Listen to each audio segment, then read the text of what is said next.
setelahnya dia ini pakai headlamp dan keluar tenda untuk nyari si Yuko.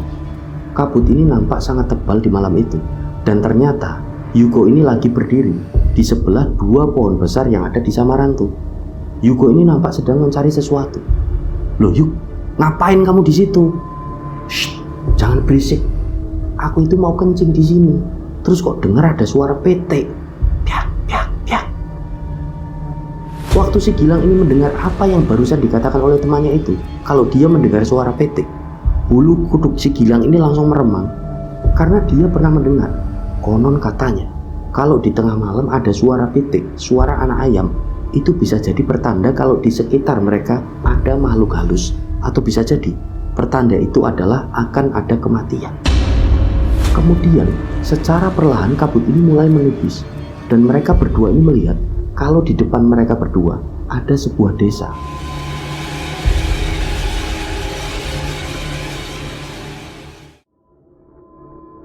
Bismillahirrahmanirrahim. Assalamualaikum warahmatullahi wabarakatuh. Apa kabar rencang semua? Semoga semuanya dalam keadaan sehat, selalu diberikan kelancaran dalam beraktivitas dan juga kelancaran rezeki. Kembali lagi berjumpa dengan saya Sukmarga, dan alhamdulillah di video kali ini kembali saya akan bercerita tentang satu kisah mistis pendakian. Nah, buat rencang semua yang menonton tayangan kali ini dan belum subscribe, yuk subscribe dulu dan jangan lupa untuk klik notifikasi loncengnya. Tentunya agar channel ini semakin berkembang dan saya semakin bersemangat lagi dalam membagikan cerita-cerita terbaru. Dan semoga amal kebaikan rencang semua dibalas sesuatu yang lebih besar dan berlipat-lipat oleh Allah Subhanahu wa taala. Amin. Baik, tanpa berlama-lama, pasang headphone masing-masing dan tetap waspada sekeliling Anda.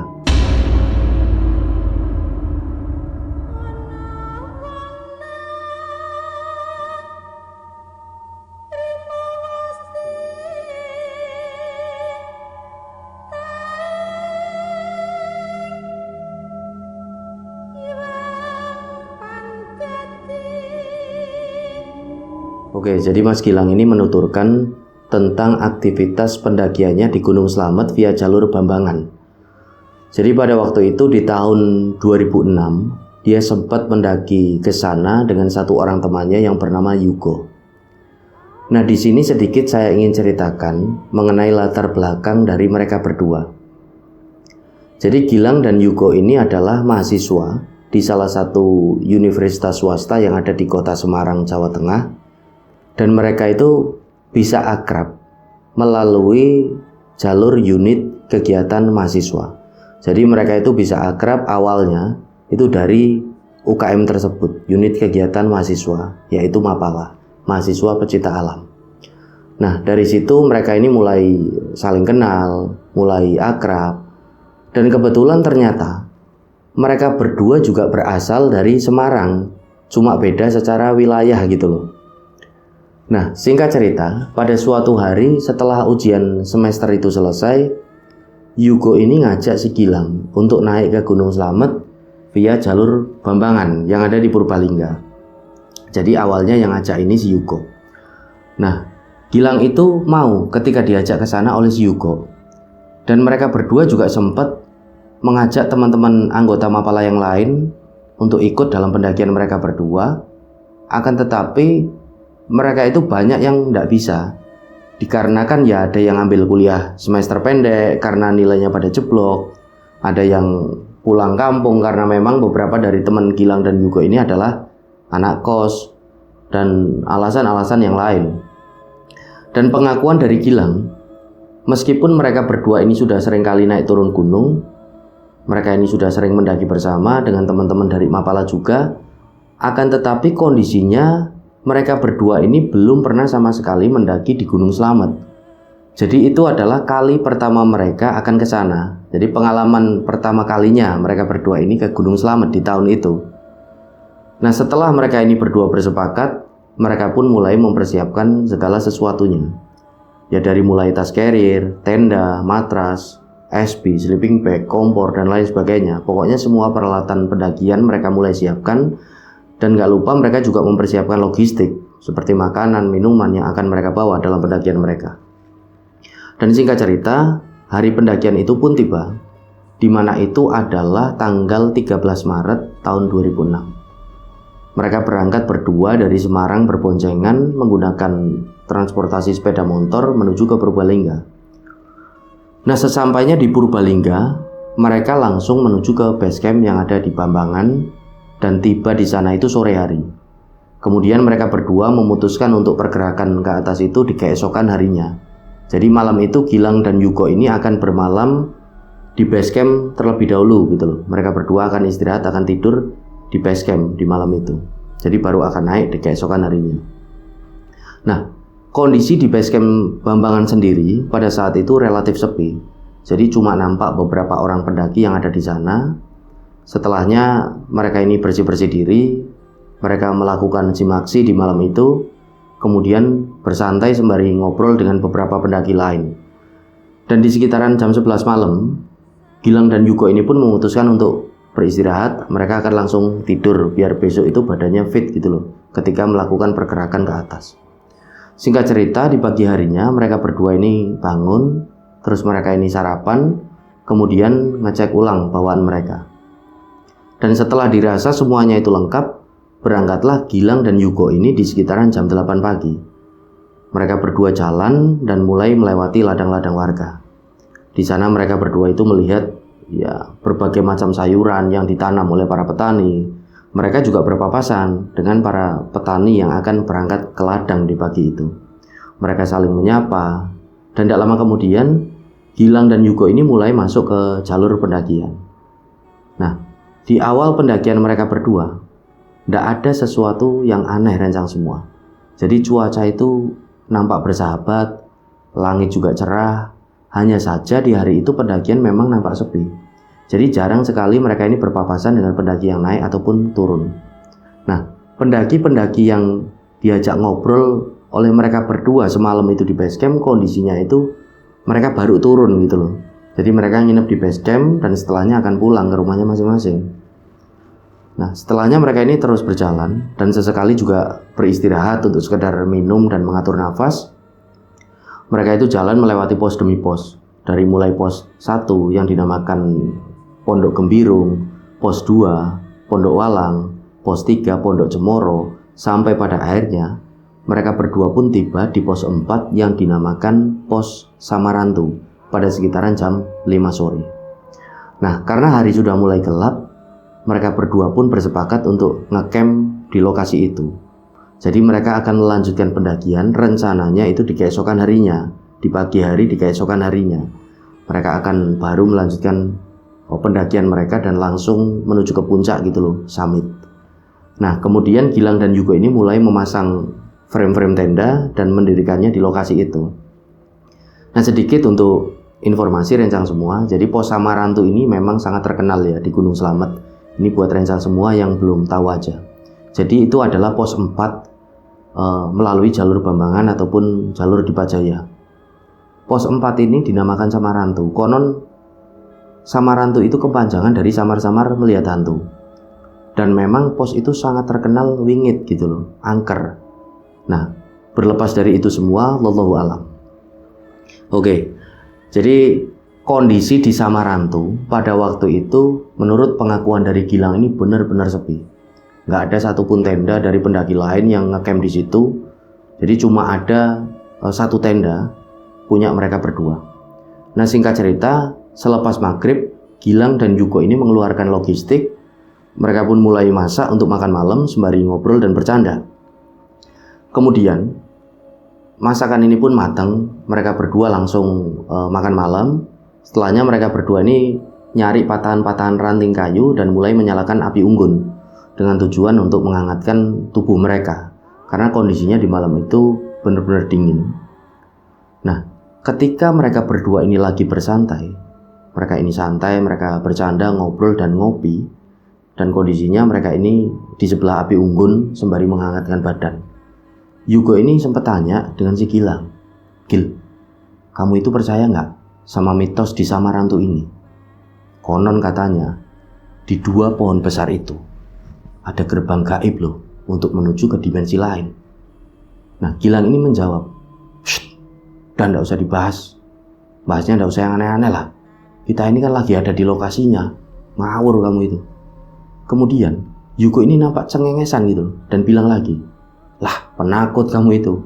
Toh dari dulu kita naik gunung itu gak pernah yang namanya ngelihat setan. setan itu tidak ada, Gil. Itu cuma halusinasi orang-orang gila aja. Gilang ini diem, nampak malas gitu loh buat nanggepin temannya itu. Nah, sekedar untuk informasi rencang semua, jadi karakter si Gilang dan Yuko ini jauh berbeda meskipun mereka berdua itu bersahabat dengan sangat akrab. Gilang ini tipikal orang yang bisa dikatakan taat dalam ibadahnya, dan agamanya ini Islam. Gilang dan si Yuko ini agamanya sama-sama Islam menurut pengakuan dari Gilang. Jadi Gilang ini adalah orang yang taat gitulah. Dia ini ketika naik gunung pun ya tidak pernah yang namanya meninggalkan sholat 5 waktu. Sedangkan kalau si Yuko ini berbeda. Dia cenderung berpikir kalau segala sesuatunya itu berdasarkan dengan logika. Nah, jangankan sholat, berdoa aja Yuko ini tidak pernah waktu itu. Jadi bisa dikatakan kalau Yuko ini adalah seorang agnostik.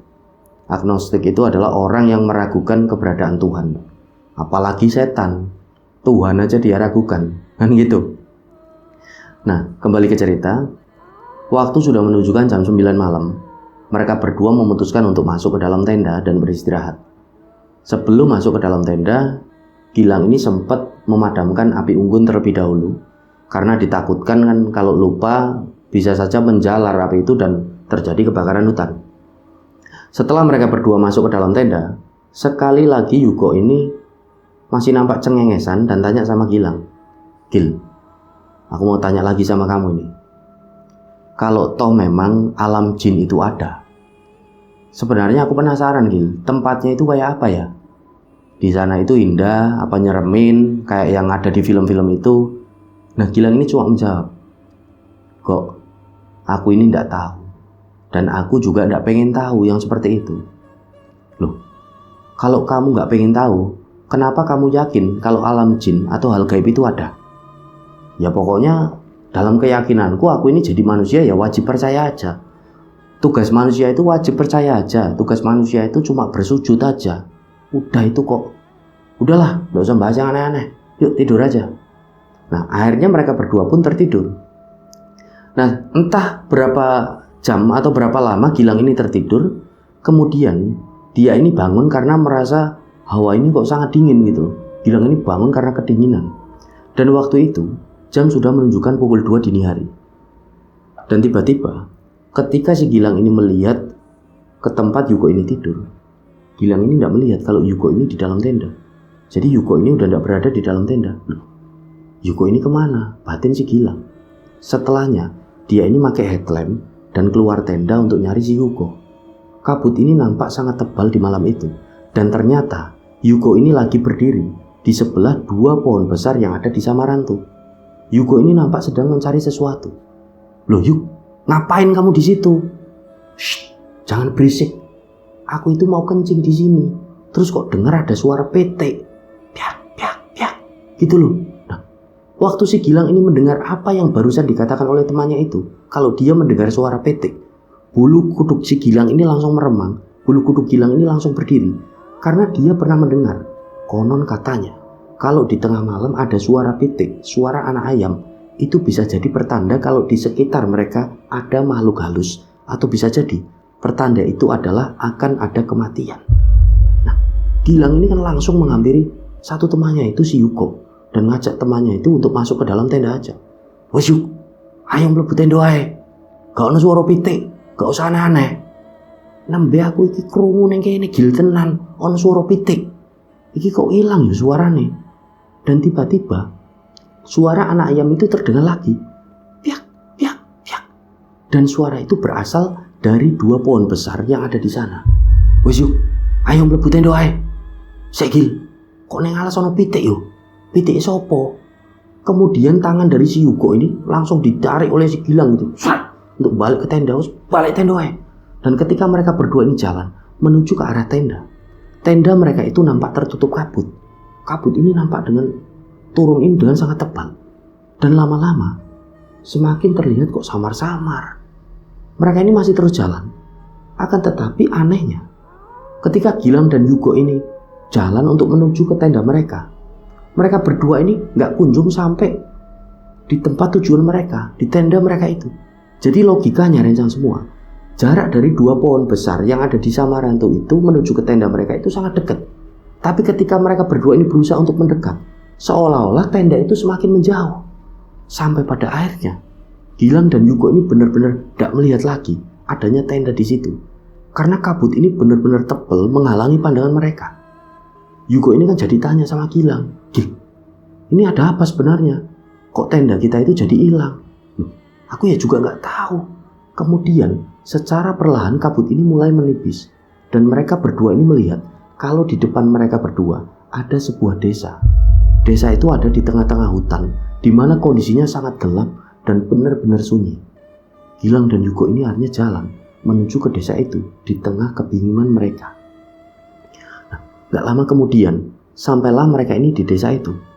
Dan gak ada satupun warga yang ada di sana. Yang nampak itu hanyalah rumah-rumah yang dibangun dengan kayu dan beratapkan dengan jerami.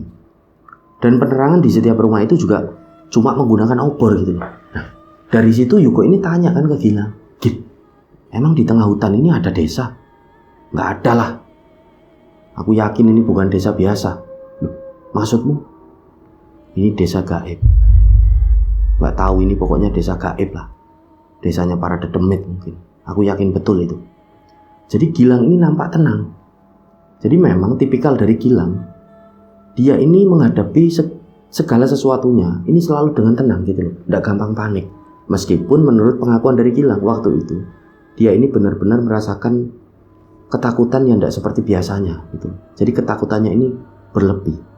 Karena itu adalah kali pertamanya Gilang melihat, benar-benar melihat ada yang dinamakan desa gaib gitu loh. Yugo ini kan akhirnya kaget. Karena dari momen itulah pada akhirnya dia ini kan ya bisa dikatakan percaya kalau kejadian gaib itu ada. "Wes yo, saiki gue percaya. Sudah ya, sekarang kamu percaya kan kalau hal gaib itu ada." Yugo ini nampak diem sejenak. Kemudian dia ini bilang, "Terus gini loh Gil, kalau memang ini desa gaib, kok kita bisa masuk dan ya bisa dikatakan kita tersesat ke sini?" "Ya aku nggak tahu lah Yuk. Udah, kita jalan aja, cari jalan keluar dari desa ini. Kita cari tenda kita." Nah, nggak begitu lama mereka jalan, mereka ini ketemu lagi dengan desa itu. Loh, kok kita di sini lagi? Dan hal itu berulang kali dicoba oleh mereka berdua. Hasilnya itu masih sama. Jadi Gilang dan Yugo ini cuma muter-muter nggak karuan aja. Nah, sampai pada akhirnya mereka pun memberanikan diri untuk masuk ke desa itu.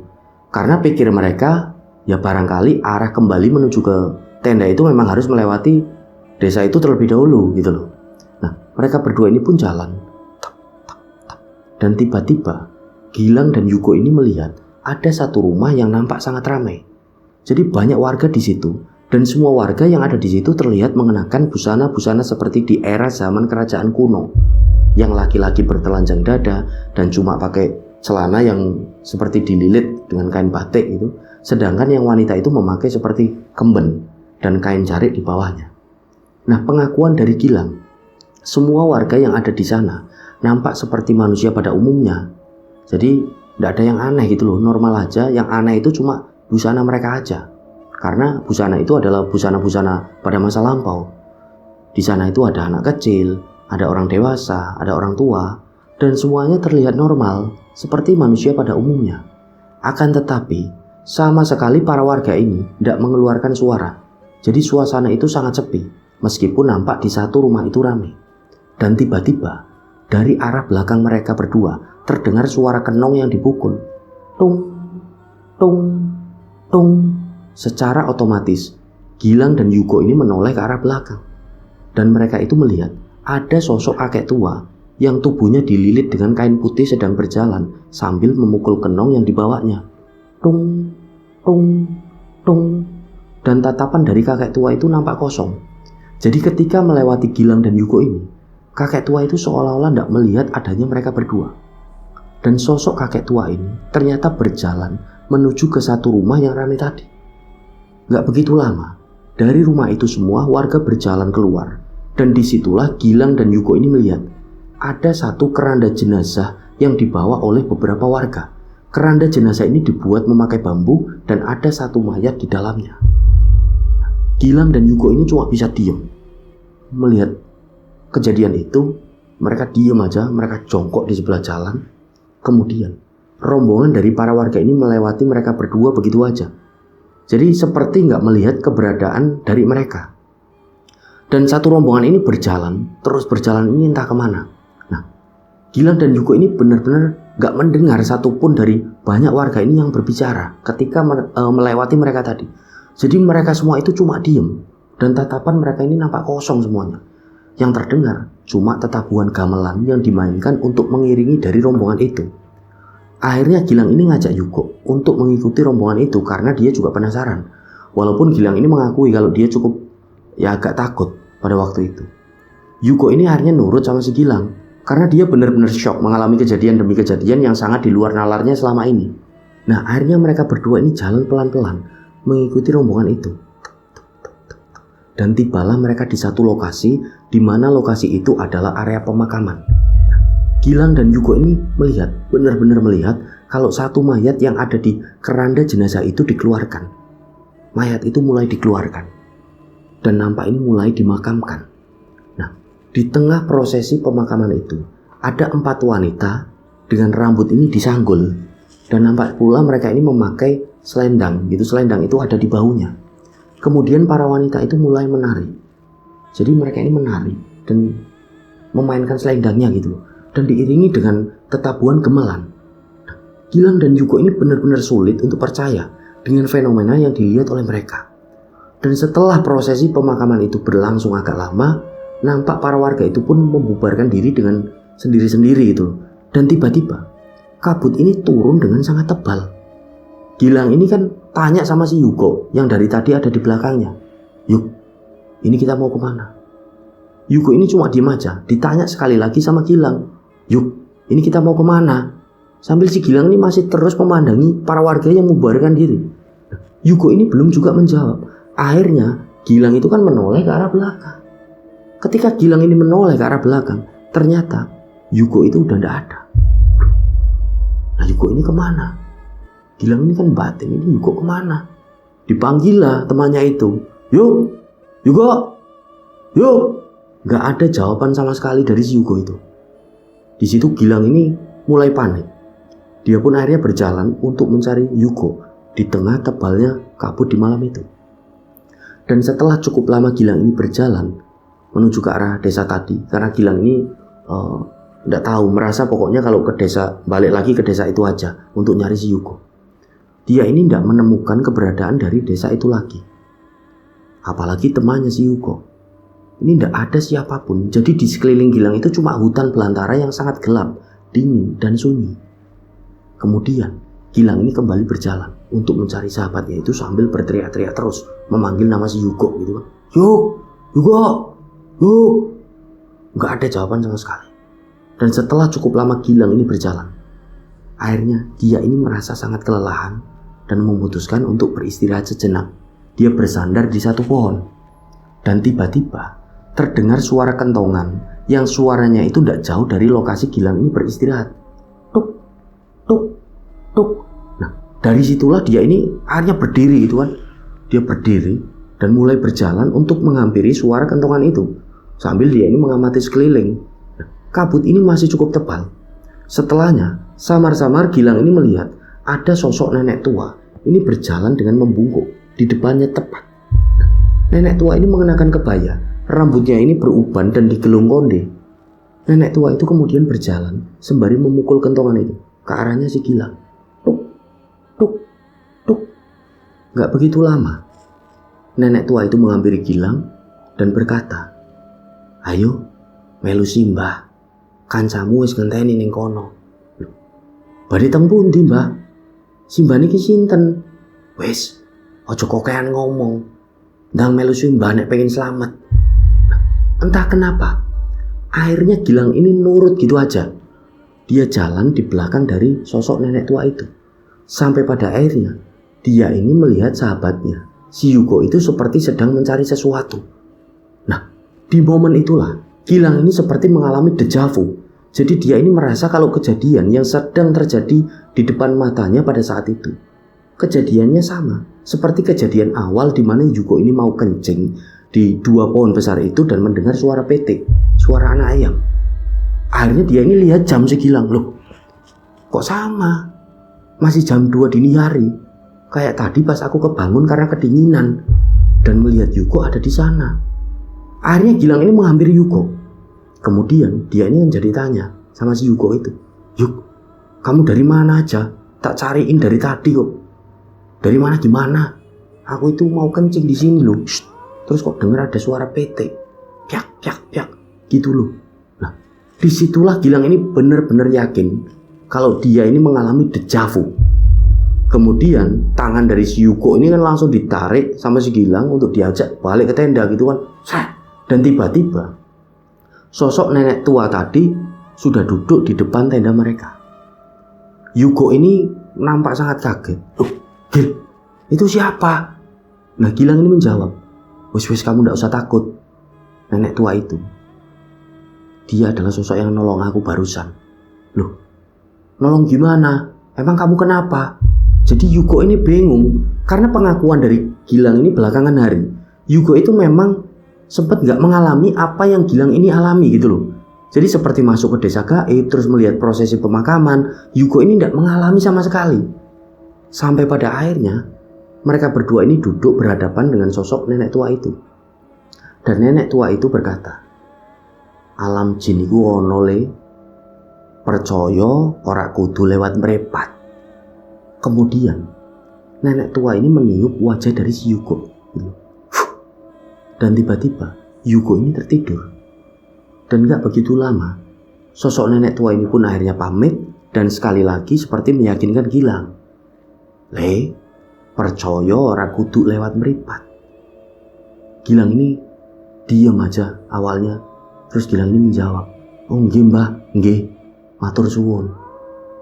Nenek tua ini berjalan menuju ke arah tengah hutan sambil kembali memukul kentongannya gitu. Tok, tok, tok. Kemudian sosok nenek tua ini pun menghilang di balik kabut. Singkat cerita, 15 menit kemudian Yuko ini terbangun dengan berteriak. Di situ Gilang ini berusaha menenangkan satu temannya itu. Satu temannya itu berusaha ditenangkan. Setelahnya Yuko ini disuruh minum air putih. Dan Yuko ini pun akhirnya cerita ke Gilang setelah agak tenang itu. Dan ternyata semua yang diceritakan oleh si Yuko ini benar-benar sama dengan apa yang Gilang ini sempat alami. Jadi mereka berdua tersesat, seperti masuk ke desa gaib. Mereka melihat satu prosesi pemakaman dan lain sebagainya. Nah, dari situlah kemudian Yuko ini akhirnya bertanya perihal nenek tua tadi itu kemana. Gilang ini menjawab kalau nenek tua ini tadi pamit dan sempat berpesan sekali lagi, percaya ora kudu lewat mripat. Percaya itu tidak harus melalui mata. Nah, di situ nampak Yuko ini diem aja. Setelahnya mereka berdua memutuskan untuk tidak tidur lagi karena mereka benar-benar shock dengan apa yang baru saja terjadi.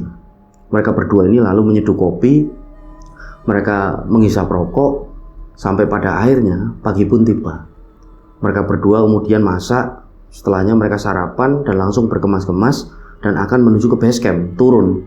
Tidak jadi lanjut, mereka ini ke puncak, tidak jadi summit karena Gilang dan Yuko ini merasa kalau pendakian mereka berdua itu sudah tidak bagus. Jadi mereka ini tidak mau ambil resiko.